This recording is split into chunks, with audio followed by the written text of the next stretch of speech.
Les amis, écoutez-moi bien, éteignez vos téléphones, fermez vos autres onglets, oubliez tout ce que vous pensiez savoir sur le football, sur la loyauté et sur la fin des légendes. Ce que nous sommes en train de vivre là, en ce mois de décembre 2025, ce n'est pas juste une crise sportive, ce n'est pas juste un joueur qui vieillit. Non, c'est un crime de lèse-majesté qui se déroule sous nos yeux. C'est une tragédie grecque écrite avec l'encre de la trahison et le sang des champions. Bienvenue sur Alex Firefoot. Aujourd'hui, on ne va pas faire de l'analyse, on va faire de l'archéologie émotionnelle, on va creuser dans les entrailles d'Anfield et dans la terre rouge du Maroc pour comprendre comment le roi d'Égypte, Mohamed Salah, s'est retrouvé au centre de la plus grande guerre civile de l'histoire moderne de Liverpool. Accrochez-vous, parce que l'histoire que je vais vous raconter va vous glacer le sang. C'est l'histoire d'un crépuscule, ou peut-être celle de la plus violente des renaissances. Tout commence par un silence. Vous connaissez ce silence? Ce n'est pas le silence de la paix, c'est le silence qui précède l'exécution. Nous sommes à Anfield, ce stade qui pendant 8 ans a rugi pour un seul homme. Mo Salah, running down the wing. Ce chant, c'était la bande son de nos vies, c'était la certitude que tant qu'il était là, tout était possible. Mais depuis l'arrivée d'Arne Slot, ce chant s'est éteint. Il a été remplacé par le bruit froid des statistiques, par le cliquetis des tableurs Excel, par une gestion technocratique qui a décidé que les légendes avaient une date de péremption. Arne Slot, parlons-en les amis, il est arrivé avec son crâne chauve et ses idées claires. Trop clair. Il a regardé Mohamed Salah, non pas comme le pharaon qui a porté le club à bout de bras, mais comme une ligne de coût dans un budget, comme un obstacle au pressing collectif. Et il a osé l'impensable. Il a osé ce que personne n'avait imaginé. Il l'a assis. 1 fois, 2 fois, 3 fois. Imaginez la scène, je vous en supplie. Visualisez-la. Le déplacement à Elland Road contre Leeds United. Il fait froid. C'est l'hiver anglais. Ce vent qui vous coupe la peau. Et là, sur le banc, emmitouflé dans sa parka, le regard perdu dans le vide, il y a le meilleur buteur de l'ère Premier League de Liverpool. Il regarde Dominique Szoboszlai courir à sa place. Il regarde l'équipe sombrer, encaisser 3 buts, se faire humilier défensivement. Et lui, il est enchaîné au banc de touche par la volonté d'un seul homme. Et c'est là que tout explose. C'est là que l'humain reprend le dessus sur la machine. Le match se termine. 3-3, un résultat médiocre. Salah passe en zone mixte. D'habitude, il sourit, il lâche une phrase banale et il s'en va. Mais pas ce soir-là. Ce soir-là, il avait le feu dans les yeux. Il s'arrête devant les micros et il lâche cette phrase qui a fait l'effet d'une bombe nucléaire dans le vestiaire. J'ai l'impression que le club m'a jeté sous le bus. Thrown under the bus. Réalisez la violence de ces mots. Il ne dit pas « je suis déçu ». Il dit qu'il y a un complot. Il dit que son propre club, sa propre famille essaie de le tuer médiatiquement pour justifier son départ. Il parle de trahison. Il dit « quelqu'un voulait que je porte tout le blâme ». C'est de la paranoïa? Peut-être, mais c'est surtout le cri de douleur d'un homme qui a tout donné et qui reçoit le mépris en retour. Et la réponse de Slot? Glaciale, brutale. Je choisis l'équipe dont j'ai besoin. Et boum, exclu du groupe pour le match contre l'Inter Milan, la guerre est totale. Le divorce est signé, les avocats sont prêts. Salah en Arabie Saoudite en janvier 2026, c'était acté, c'était fini, c'était bouclé. Mais, les amis, le destin est un scénariste sadique qui adore les retournements de situation. Vous croyez que l'histoire s'arrête là, que Salah part la tête basse? Non. Parce que le karma, cette force invisible, a décidé de s'inviter sur la pelouse du Tottenham Hotspur Stadium. Parlons de l'autre acteur de cette tragédie, Alexander Isak, le Suédois, le chouchou de Slot, celui pour qui on a sacrifié le roi. Il est jeune, il court vite, il presse, il marque, jusqu'à cette fameuse 56e minute. Tout allait bien pour Liverpool. Isak venait d'ouvrir le score. Le plan de Slot fonctionnait à merveille. Regardez, je n'ai pas besoin de Salah, j'ai Isak. C'était le message. Et là, Mickey Van de Ven arrive, lancé comme un train de marchandises. Le tacle est régulier, mais la jambe d'Isak reste plantée. La cheville tourne, le genou vrille, le stade retient son souffle. Isak ne se relève pas. Il hurle. Et sur le banc, la caméra se braque sur Arne Slot. Et pour la première fois, on voit la peur, on voit la terreur pure dans ses yeux. Pourquoi? Parce qu'il vient de comprendre. En une fraction de seconde, son plan sans Salah vient de voler en éclats. Fracture du péroné. Isak est out pour des mois. C'est l'ironie suprême. C'est le retour de bâton le plus violent de l'histoire. Liverpool voulait vendre Salah en janvier pour récupérer 80 millions des Saoudiens. Impossible, ils ne peuvent plus. S'ils vendent Salah maintenant avec Isak à l'hôpital, ils finissent 10e du championnat. Ils sont piégés. Arne Slot est obligé de ravaler sa fierté, de ramper vers Salah et de lui dire « Mo, s'il te plaît, sauve-nous ». Vous imaginez l'ambiance au centre d'entraînement? Salah sait qu'il voulait le virer, Slot sait que Salah le déteste, mais ils sont obligés de cohabiter. C'est un mariage forcé en enfer. Salah est prisonnier de Liverpool et Liverpool est otage de Salah. C'est absolument lunaire comme situation. Mais laissez Liverpool pour un instant, laissez la grisaille, la pluie et les trahisons. Car le véritable théâtre de la rédemption, il n'est pas en Angleterre. Il est ici, sur notre continent, sur la terre d'Afrique. Nous sommes au Maroc pour la CAN 2025. C'est là que tout se joue. C'est là que l'homme redevient le guerrier. Salah a rejoint les pharaons le cœur lourd, blessé, humilié par son club. Mais il a une mission, une obsession, une malédiction à briser. Mohamed Salah, c'est le meilleur joueur africain du 21e siècle, mais c'est aussi le roi sans couronne. Gabon 2017, il pleure en finale contre le Cameroun. Cameroun 2021, il pleure en finale contre le Sénégal sans même pouvoir tirer son penalty. Et 2019, le traumatisme national. C'était chez lui au Caire, devant 75 000 de ses frères. L'élimination en 8e, la honte absolue. Il arrive au Maroc, il a 33 ans. Il sait que c'est fini après ça. C'est sa last dance. Et ça a commencé comment? Dans la douleur. Contre le Zimbabwe, on a vu un fantôme pendant 90 minutes. Les critiques commencèrent déjà. Il est fini, il n'avance plus. Et puis, 91e minute, le temps additionnel, le moment où les légendes s'écrivent. Un ballon traîne, Salah ne court pas, il ne dribble pas 3 joueurs, non, il pivote. Vif comme l'éclair, une demi-volée écrasée, moche, mais qui finit au fond. 2-1, il sauve la patrie. Mais avez-vous vu son visage après le but? Avez-vous vu ses yeux? Pas un sourire, pas de joie, juste de la rage, une colère noire. Il a regardé la caméra comme s'il voulait transpercer l'âme de ceux qui l'ont enterré. Il a dit au monde, je suis encore là, je respire encore. Et maintenant, les amis, nous arrivons au moment de vérité. Le destin, je vous l'ai dit, est un grand auteur dramatique. Regardez le calendrier. Regardez qui se dresse sur la route de l'Égypte ce vendredi 26 décembre. L'Afrique du Sud, les Bafana. Vous avez la chair de poule? Parce que moi, je tremble. Ce n'est pas un match de football, c'est un règlement de compte. C'est une vendetta personnelle. Revenez avec moi le 6 juillet 2019, stade du Caire.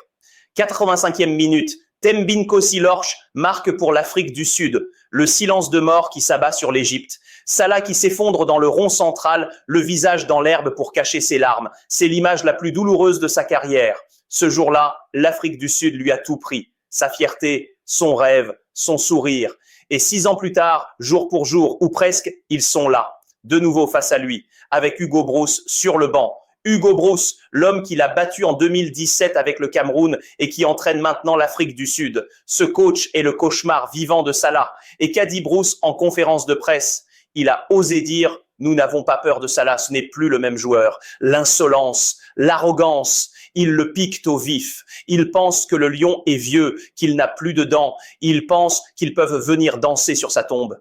Alors, la question que je vous pose, et elle est vitale, qu'est-ce qui va se passer vendredi? Est-ce que l'histoire va bégayer? Est-ce que Salah va sombrer une nouvelle fois face à sa bête noire? Si l'Égypte perd, c'est la fin, les amis. C'est la fin définitive. Salah rentrera à Liverpool la tête basse, il finira la saison en traînant les pieds et il partira en Arabie Saoudite par la petite porte, comme une relique du passé qu'on range au placard. Ce sera triste à en mourir, mais si la colère se transforme en carburant, si l'orgueil du champion se réveille, imaginez Salah, vendredi soir, portant le brassard, le regard noir, entrant sur le terrain non pas pour jouer, mais pour détruire. Imaginez-le marquer. Imaginez-le hurler sa rage face à la tribune, face à Slot, qui regarde devant sa télé, face au monde entier. S'il bat l'Afrique du Sud, s'il exorcise le démon de 2019, alors tout change. La dynamique s'inverse. Il devient inarrêtable. Il peut aller chercher cette coupe. Et s'il revient à Liverpool en champion d'Afrique, Arne Slot ne pourra plus rien dire. Le public d'Anfield se soulèvera contre l'entraîneur si Salah ne joue pas. Il reviendra en roi. Il pourra sauver la saison de Liverpool, qualifier le club pour la Ligue des Champions et partir en juin, libre, la tête haute, en héros éternel, en ayant fait un dernier doigt d'honneur à ceux qui l'ont trahi. C'est ça l'enjeu, les amis. Ce n'est pas du sport, c'est de la mythologie. D'un côté, l'argent de l'Arabie Saoudite qui l'attend, des milliards, une retraite dorée, le confort. de l'autre, la gloire, la souffrance, le combat, l'honneur. Salah est à la croisée des chemins. C'est le crépuscule de l'idole ou l'aube de la Renaissance. Il n'y a pas de milieu. Ça passe ou ça casse. Moi, je vous le dis, je crois en la bête blessée. Je crois que quand on manque de respect à un champion de cette trempe, on le paie très cher. L'Afrique du Sud va jouer contre 11 Égyptiens, mais elle va surtout jouer contre l'histoire. Elle va jouer contre un homme qui a une revanche à prendre sur la vie. Préparez le popcorn, préparez vos mouchoirs, parce que vendredi, le sol va trembler. Le pharaon n'est pas mort, il dormait juste un peu. Et quand il va se réveiller, le monde entier va l'entendre rugir. Dites-moi en commentaire, je veux savoir. Vous êtes Team Slot ou Team Salah? Est-ce qu'il est fini ou est-ce qu'il va tout casser? Bombardez les likes, partagez cette vidéo à tous ceux qui aiment le foot, parce que ce moment, on ne le revivra plus jamais. C'était Alex Firefoot. Le foot, ça ne se regarde pas, ça se vit, ça se transpire, ça se pleure. Allez, on se retrouve après le match pour le débrief qui sera, je vous le promets, légendaire. Ciao les amis, paix sur vous et que le meilleur gagne. Vous en voulez encore? Vous voulez qu'on aille plus loin dans l'analyse psychologique? Alors restez là, on ne va pas s'arrêter en si bon chemin. Revenons sur ce vestiaire de Liverpool. Vous devez comprendre la mécanique interne de ce qui s'est passé. Klopp, c'était le père. Klopp, c'était l'homme qui prenait Salah dans ses bras après un raté. Slot, c'est l'architecte. Pour Slot, un ailier droit doit faire X courses à haute intensité par match. Si Salah en fait X, moins 10%, il est inutile. C'est une vision mathématique qui tue la magie. Mais le football, est-ce que c'est des maths? Quand Salah reçoit le ballon à l'entrée de la surface, est-ce qu'on calcule son XG, expected goals? Non, on retient son souffle parce qu'on sait qu'il peut curler le ballon dans la lucarne opposée. C'est ça que Slot n'a pas compris. On ne met pas la magie en équation. En voulant rationaliser Liverpool, il a aseptisé l'âme du club. Et les supporters le sentent. Écoutez Anfield lors des derniers matchs. C'est tendu, c'est nerveux. Les chants sont moins forts. Pourquoi? Parce qu'ils sentent qu'ils sont en train de perdre leur identité. Ils voient leur héros sur le banc et ils ont mal au cœur. Et parlons de l'argent. L'Arabie Saoudite. Ne soyez pas naïfs. Ce n'est pas juste une question de salaire, c'est une question de respect. Liverpool tergiverse pour une prolongation d'1 an, les Saoudiens offrent 3 ans. Liverpool chicane sur 10 000 livres par semaine, les Saoudiens offrent un chèque en blanc. Quand votre propre femme ne vous regarde plus, mais que la voisine vous dit que vous êtes le plus beau chaque matin, vers qui vous allez? C'est humain. Salah a envie d'aller là où on l'aime, là où on le traitera comme le roi qu'il est. Mais il y a cet orgueil immense des grands champions. Salah ne veut pas partir comme un mercenaire. Il ne veut pas qu'on dise il est parti pour l'argent.